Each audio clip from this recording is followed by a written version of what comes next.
Merci Madame la maire. Par ce vœu, le groupe Changer Paris souhaite attirer l'attention du Conseil de Paris sur la situation difficile que vivent les conservatoires dans nos arrondissements.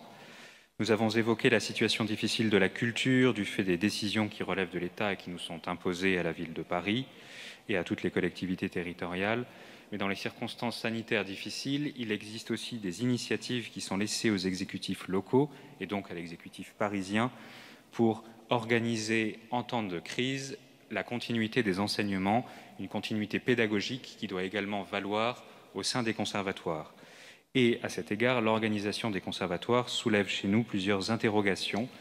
La première interrogation, qui a été heureusement résolue hier par une fermeture à 20 h, était une décision de fermeture à 18 h des conservatoires. Mais cette décision de fermer à 20 h nous interroge malgré tout.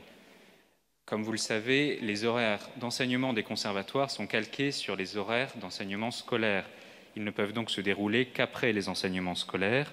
En fermant à 20 h, malheureusement, dans le 7e arrondissement, nous mettons en danger l'enseignement de près de 200 élèves sur 1200.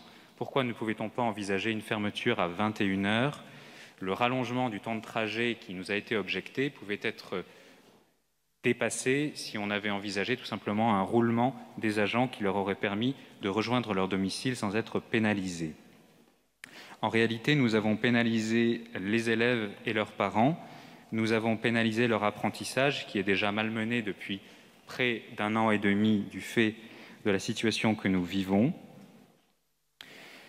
Nous avons pénalisé l'idée même que les conservatoires sont des lieux d'enseignement et pas simplement de pratiques extrascolaires. Ce sont des lieux d'enseignement culturel, d'enseignement artistique qui sont essentiels, on l'a rappelé, au développement complet des individus et des enfants.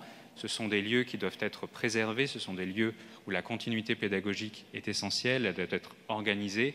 Et malheureusement, nous n'avons pas à ce jour de plan réel d'organisation de l'enseignement des conservatoires. Nous avons mis 15 jours à réagir. Que se passera-t-il en cas de nouveau confinement?